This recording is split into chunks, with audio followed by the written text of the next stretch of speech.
जय माता की, जय पिता की, जय भोलेनाथ की, अपने अपने गुरु महाराज की जय। गौतमी गंगी हर नर्मदे हर जटा शंकर हर, अपने अपने माता पिता की जय। आज फिर नए प्रसंग के साथ आप लोगों के सामने आया हूँ। आजकल जो चल रहा है उसके मध्य में कुछ अपने वेदों का, कुछ पुराणों का प्रसंग लेकर के, जैसे कि रामायण की कहानी है। राम के जन्म से और रावण का क्या संबंध है,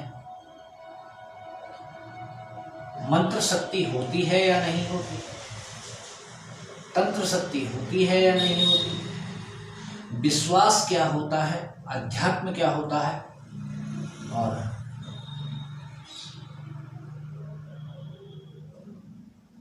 अगर हम तन मन से किसी भी क्रिया को करते हैं तो उसका परिणाम क्या हमें मिलता है। इस एक सब्जेक्ट के साथ में मैं एक व्याख्यान शुरू करता हूँ आपके साथ में। जिन राजा राम की हम आज धरातल पे, भूमंडल पे लेकर चलते हैं, कोई राम राज्य बनाने के लिए कह रहा है, कोई हिंदू राष्ट्र बनाने के लिए कह रहा है। हिंदू राष्ट्र बनाने के लिए तो राजी नहीं है और राम राज्य के लिए कहने के लिए राजी हैं। ऐसे भी हमने तर्कशास्त्री देखे हैं। अभी कुछ दिन पहले आया था शंकराचार्य जी का कि हिंदू राष्ट्र के लिए हम नहीं कहते मगर राम राज्य के लिए कहते हैं। तर्क संगति देखो कि खुल के भी नहीं बोल सकते वो।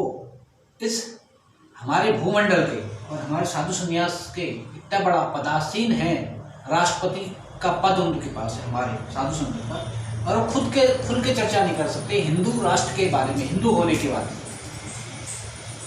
खुल के कह रहे हैं कि हम हिंदू राष्ट्र की कल्पना नहीं कर सकते, राम राज्य की कल्पना कर सकते हैं। तो फिर डर किस बात का? राम राज्य में भी तो सभी हुआ था। राम राज्य में भी संसार दुखी था, गरीबी थी, अत्याचार था, तो वो तो आज भी है। तो फिर क्यों लांछन लगा रहे हो एक नेता पे, दूसरे नेता पे, इस पे उस पे, कि गरीबी है, महंगाई है, लड़ाइयां हो रही हैं, तो क्यों लगा रहे हो? रामराज में भी तो यही हुआ था। बताइए क्या नहीं हुआ था? खुद राजा राम वन को चल दिए, पत्नी को कोई ले गया उनकी, युद्ध किया, वापस लाए, एक धोबी ने कलंक लगा दिया, पत्नी को छोड़ दिया, पुत्र कहीं हुए, फिर उनसे युद्ध किया, पत्नी समा गई, फिर अपने को भी शरीर में समाना पड़ा। तो कष्ट तो वहां भी था ना, वियोग वहां भी था, युद्ध वहां भी था, तर्क संगति वहां भी था, लांछन वहां भी था, भूखापन वहां भी था, अन्न के लिए तड़पना। उनने खुद जंगल में जाके कंदमूल खाया है ना। तो आज भी तो राम राज्य समझ लो। फिर जब सब कुछ चल रहा है तो क्यों फिर आप लोग इतनी चर्चाएं करते हैं?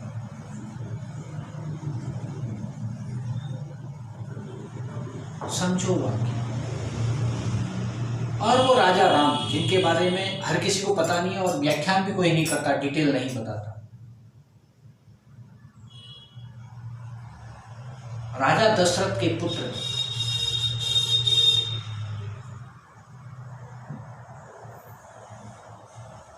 और उनका जन्म जो है, राजा दशरथ के पुत्र जरूर थे। राजा दशरथ की जब कोई औलाद नहीं थी, हालांकि उनसे राम जी से पहले राजा दशरथ की बेटी हुआ करती थी।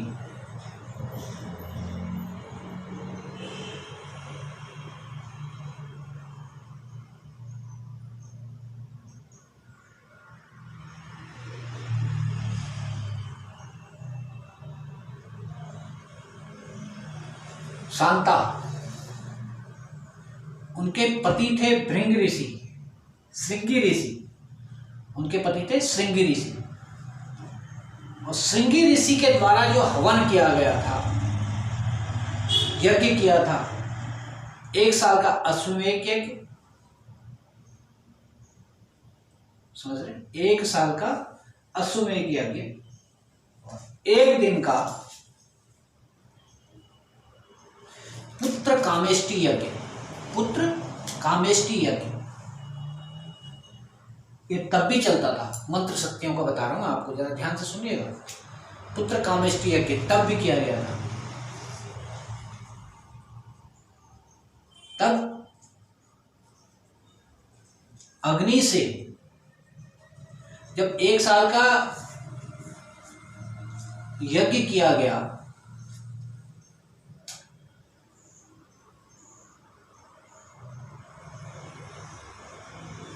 अश्वमेध यज्ञ, तो घोड़ा आगे आगे जाता था, उसके साथ राजा के विद्वान ब्राह्मण जाते थे, साथ में सेना जाती थी, और वो घोड़ा वहीं जाता था।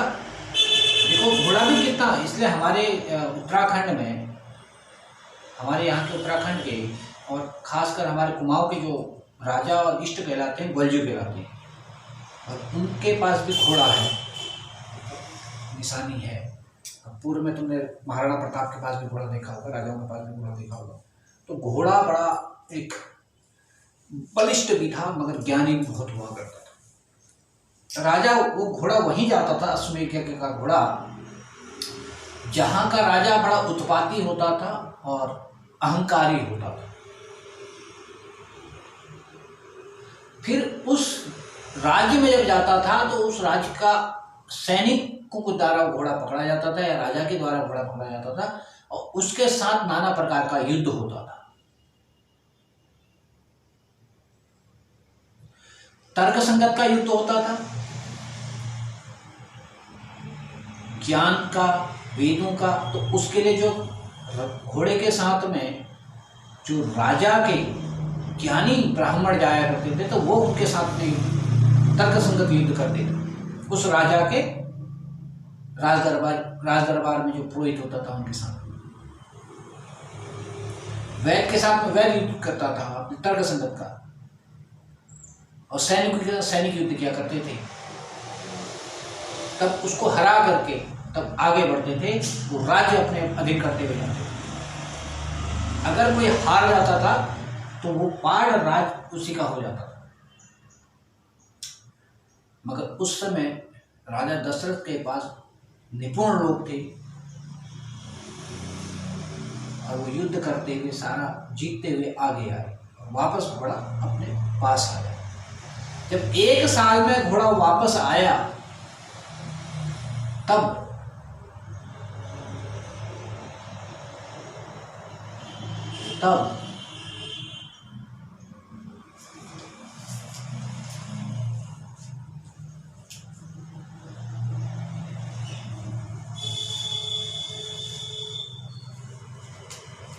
यज्ञ की शुरुआत की गई चैत के महीने में। अब ये जो चैत आ रहा है ना, तब चैत की नवरात्रि कहते हैं। चैत के महीने में करी गई।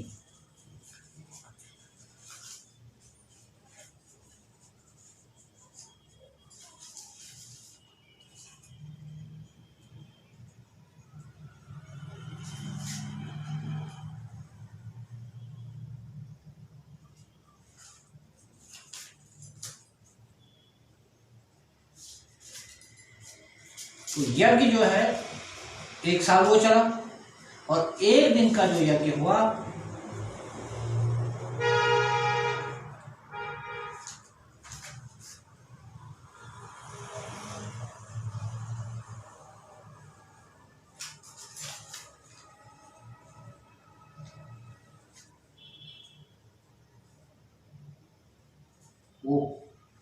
जब वो यज्ञ पूरा हुआ तो फिर श्रृंगी ऋषि ने फिर कहा कि 1 दिन का पुत्र कामेष्टि यज्ञ होगा। उन्होंने कहा पुत्र कामष्टि यज्ञ होगा। फिर राजा दशरथ ने कितना दिन का होगा, उसने कहा 1 दिन का। जब वो यज्ञ किया गया तो उसमें ब्रह्मांड के सारे देवी देवता को निमंत्रण दिया गया, आह्वान किया गया और सभी प्रकट हुए, सब आए। और ये भी बता दूं, तब तक लंका के राजा रावण का आधिपत्य पूरे ब्रह्मांड में हो चुका था। ये भी मैं आपको बता, राम से रावण कई हजार साल बड़ा है, ये आपको बता देगा।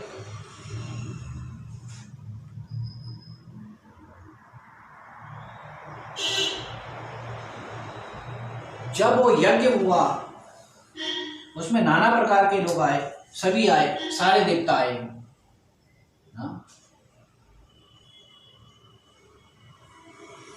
बृहस्पति भी आए, चंद्रमा भी आया, सूर्य भी आए, शुक्र भी आया, सभी आए और सब जो है रावण के अधीन थे। मगर रावण बड़ा ज्ञानी था। देखिए उधर यज्ञ हुआ, रावण ने सबको जाने की अनुमति दी क्योंकि यज्ञ का भाग पाना था। इसलिए बार बार लोग रावण की वो करते हैं, तो रावण को भी समझिए, समझ रहे? यक्ष गंधर्व सब लोग आए।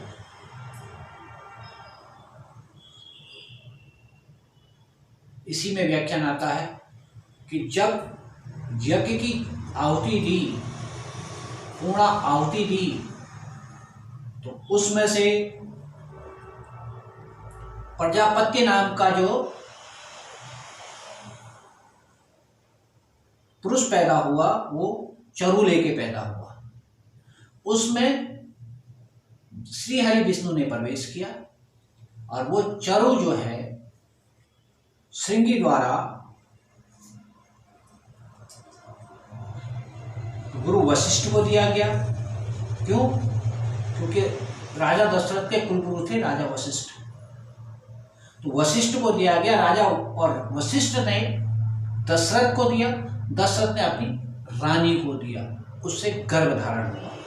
पहला मंत्र शक्ति बता कि मंत्र शक्ति क्या होती है, कि आह्वान करके हम किसी का यज्ञ में हवन करते हैं, यज्ञ में हवन करते हैं, तो वो परमपिता परमेश्वर में पहुंचता है। जिसके लिए अधीन करते हैं उसको आना पड़ता है, वो उसका भोग भी ग्रहण करता है, आशीर्वाद भी देता है। इसका ये उदाहरण है। आना पड़ा और श्री हरि विष्णु को वहां पे वचन देना पड़ा कि मैं तुम्हारे कष्ट का निवारण करूंगा। क्यों?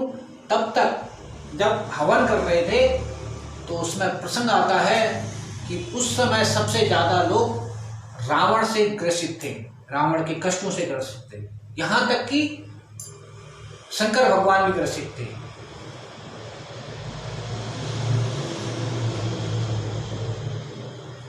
राजा देवगुरु बृहस्पति तो यहां तक कहते हैं कि मेरी ये दशा होगी रावण के दरबार में कि कोई भी उनका एक राज सिपाही भी कह देता कि चुपचाप बैठो,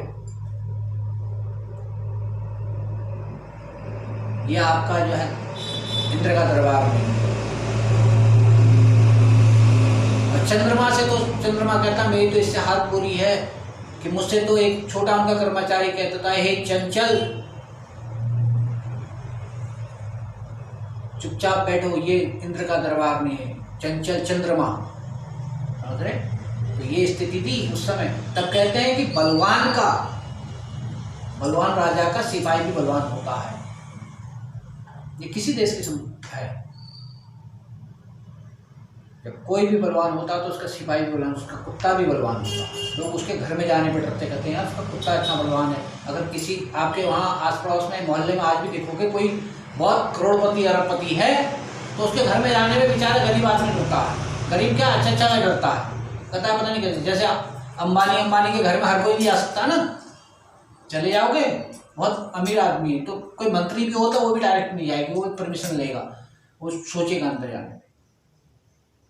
वही स्थिति, समझ रहे हैं? तो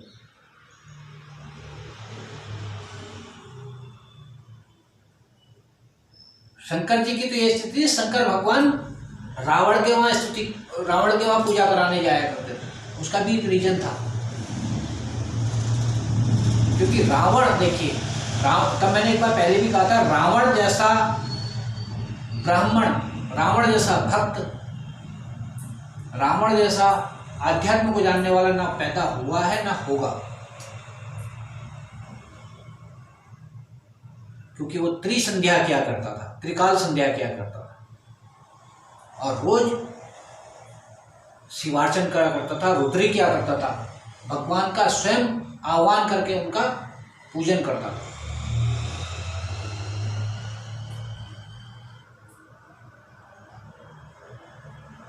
रोज लंका से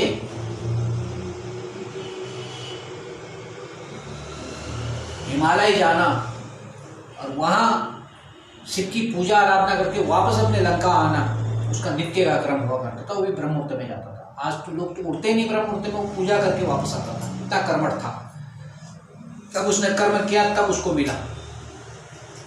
वो दशानन था पहले, तब तक वो दशानन था, रावण नहीं था, दशानन था। उसने 10 शिष्य चढ़ाए थे तो उसका नाम दशानन पड़ा था।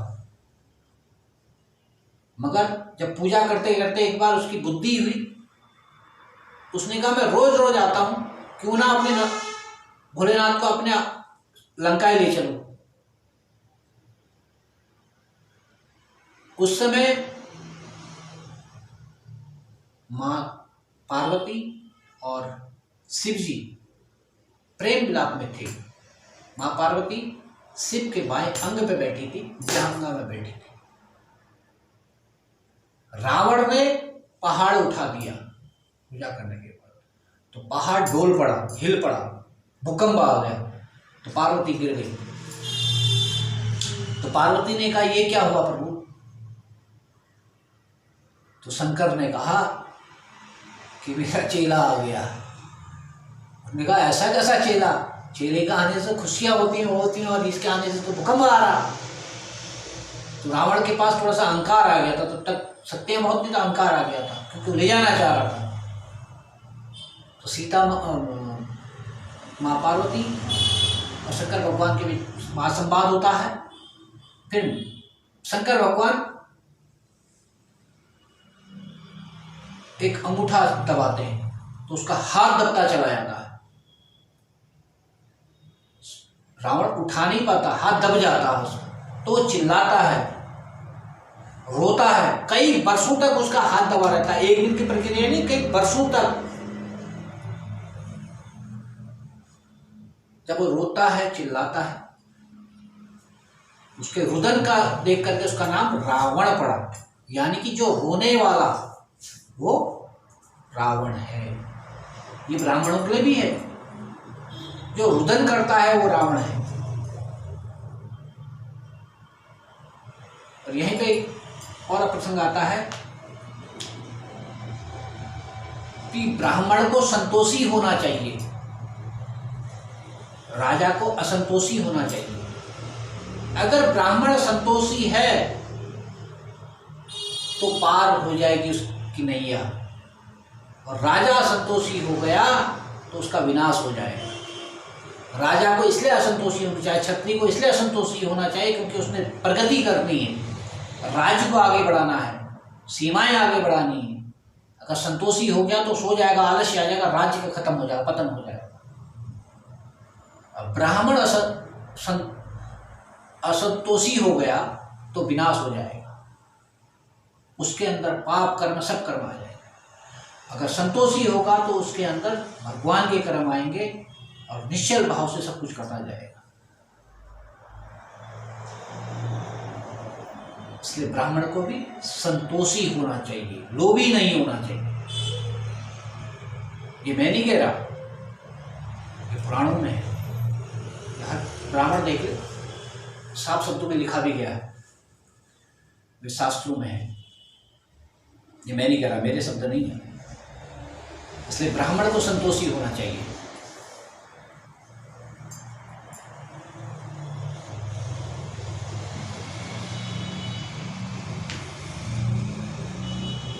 तो वहां से रावण का नाम रावण पड़ा। तो सब दुखी थे। तो वहां पे सब लोग ब्रह्मा को कह रहे थे तुम्हारे वरदान के कारण सब कुछ हुआ, क्योंकि ब्रह्मा ने ही वृषभा ऋषि को वरदान दिया था। रावण की मां को वरदान दिया था, उन्होंने तपस्या करी तो उनको वरदान दिया था रावण की मां को, समझ रहे? तो कहने का अर्थ है वो भी वरदान, तपस्या करी, वरदान मिला, रावण जैसे लोग पैदा हुए जिनने ब्रह्मांड हिलाया। अभी बता रहा हूं मंत्र शक्ति होती है या नहीं होती है, तंत्र शक्ति होती है या नहीं होती है, ठीक है? इसको तो आप झुठला नहीं सकते, नहीं तो रामायण को पढ़ना बंद कर दीजिए और हर साल जो बनाते हैं लीलाएं इसको बंद कर दीजिए। जो सात्विक शक्ति है वो बता रहा, तंत्र मंत्र होता है, शक्तियां होती हैं।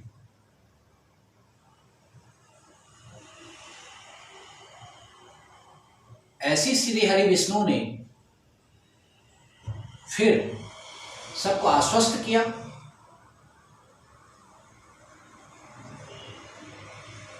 और वो चरु में प्रवेश कर गए। उस चरु को श्रृंगी ऋषि ने गुरु वशिष्ठ को दिया, गुरु वशिष्ठ ने राजा दशरथ को दिया, राजा दशरथ ने अपनी 3 रानी को दिया, और उसके खाने से पत्नियां, राजा दशरथ की पत्नियां गर्भस्थ हुई। और तब एक चीज और हुआ करता था,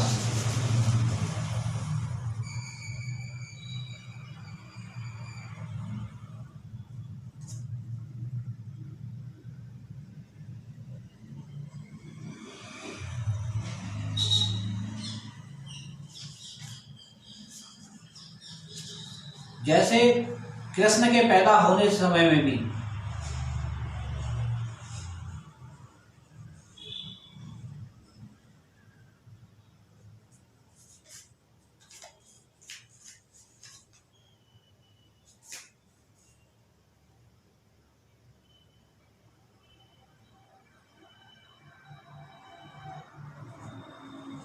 गर्भस्थ, जैसे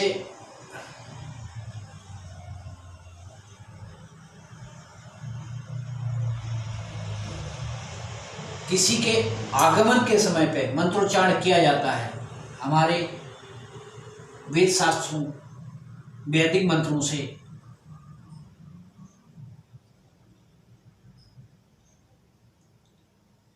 उसी प्रकार से किसी के गर्भस्थ होने पे भी देवता के गर्भस्थ होने में गर्भ मंत्र का आह्वान करते थे। जो जितने देवी देवता आए थे उन्हें सब ने मंत्र का आह्वान किया, और श्री हरि विष्णु ने उनके गर्भ में प्रवेश किया।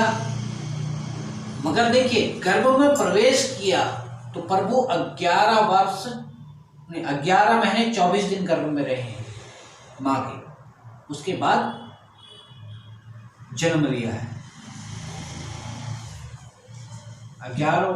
11 महीने 24 दिन, पूर्णिमा से पूर्णिमा,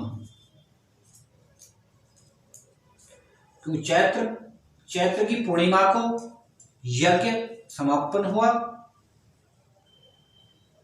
प्रतिपदा के प्रातः काल में ग्रहण किया गया,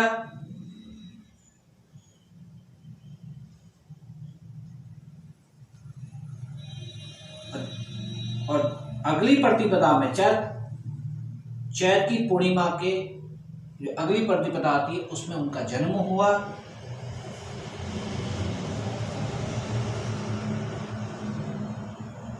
पुनर्वसु नक्षत्र था जब उनका जन्म हुआ, कर्कट लग्न था, मंगलवार था, चैत की 9वीं थी जिस दिन उनका जन्म हुआ, और वो 11,000 वर्ष, कितने 11,000 वर्ष इस पृथ्वी में रहे।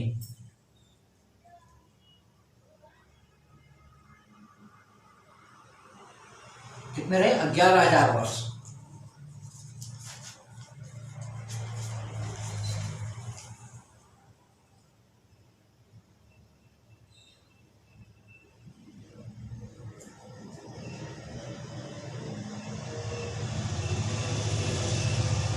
इसलिए मैं इस प्रसंग को लेके भी आया था आपके पास कि मंत्र तंत्र होते हैं यानी करने वाला चाहिए, भजने वाला चाहिए।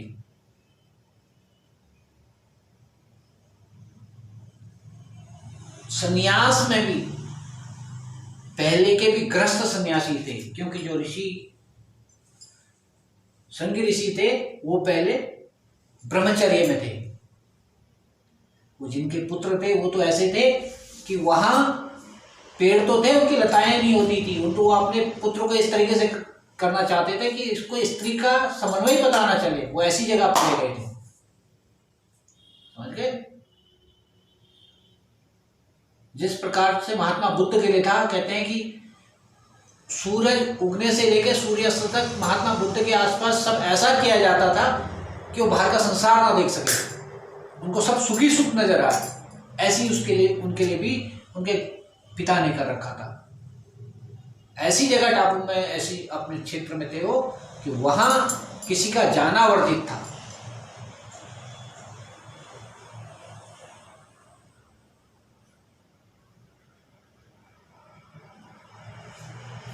इसलिए कहते हैं कि मंत्र शक्तियां सब होती हैं। भजने वाला चाहिए, कर्मकांडी चाहिए, तन मन से करने वाला चाहिए। एक दिन का काम नहीं है, हजारों वर्ष का काम है। और कुछ करने, कुछ करतूत, कुछ पूरे जन्म के भाग में बार बार कहता हूं ये होता है। और हमारे खासकर सनातन परंपरा में, हिंदू परंपरा में ये कहा गया है कि हमारा पूर्व जन्म होता है, जिसे हम मानते हैं और कहते हैं कि जो हमारा यहाँ हो गया वो अगला जन्म फिर होता है। इसलिए जन्म जन्मांतर का को देखते अवतरण इसलिए भी कहे गए। राम के अवतरण, विष्णु महाराज के अवतरण कई हुए हैं, शिव जी महाराज के कई अवतरण हुए हैं। समझते हैं?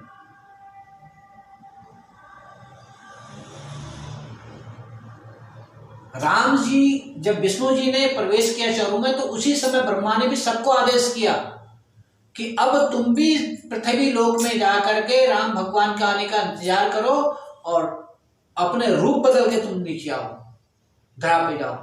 तब शंकर महाराज ने हनुमान जी का 11वां रुद्र हनुमान जी का लेकर के अंजनी मां से जन्म लिया। इसी प्रकार से नाना प्रकार के वो बन करके लोग पृथ्वी पे आए और उनका इंतजार करने लगे। पता सबको था पहले से।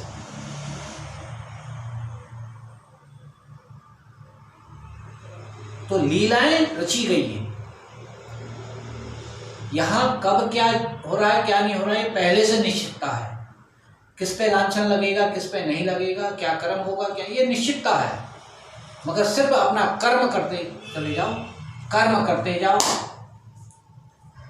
समन्वय बनाए रखो।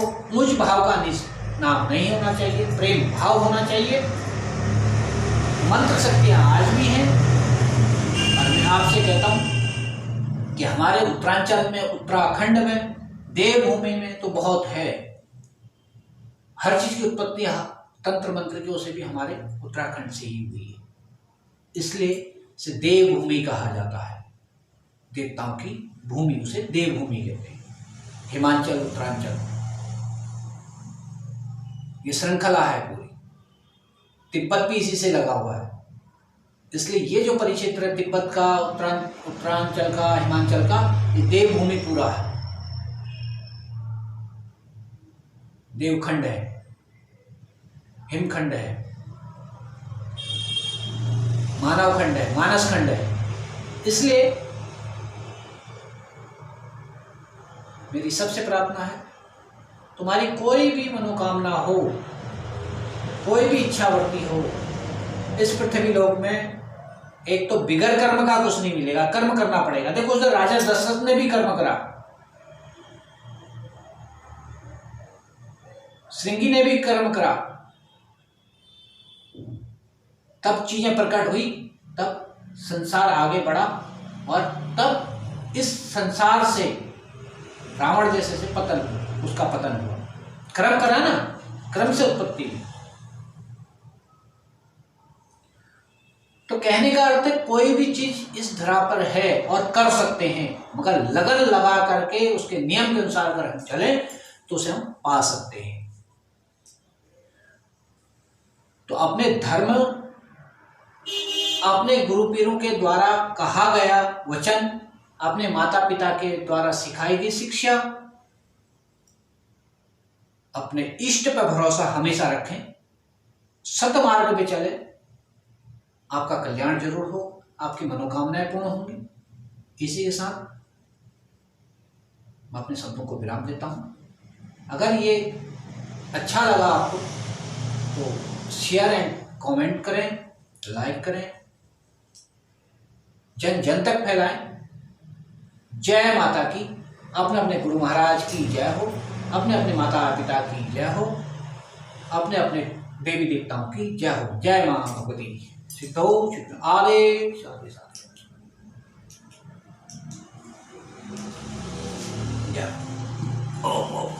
जय हो सिद्धो।